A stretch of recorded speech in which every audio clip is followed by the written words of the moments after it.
દિલ્હી એનસીઆરમાં મુશળધાર વરસાદ વરસ્યો છે। ભારે વરસાદથી ઠેર ઠેર અહીં પાણી ભરાયા છે। ભારે વરસાદને પગલે ઠેર ઠેર ટ્રાફિક જામના દ્રશ્યો સર્જાયા।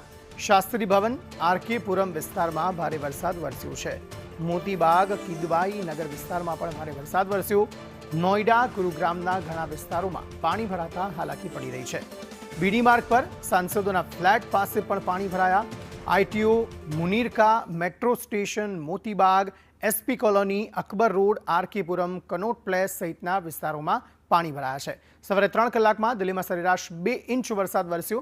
આજે દિલ્હી અને આસપાસના ભાગોમાં અતિભારે વરસાદનું એલર્ટ આપવામાં આવ્યું છે।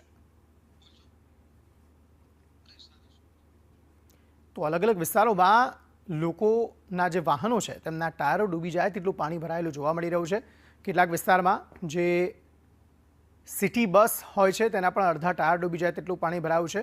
લોકો ઘૂંટણસમાં પાણીમાંથી ચાલવા માટે મજબૂર થયા છે। 2 ઇંચ વરસાદમાં દિલ્હી જાણે પાણીના હવાલે થઈ ગયું હોય તેવી રીતસરની તસવીરો અહીં સામે આવી રહી છે અને પ્રી મોન્સૂન કામગીરીને લઈને પણ અહીં સવાલો ઉઠી રહ્યા છે।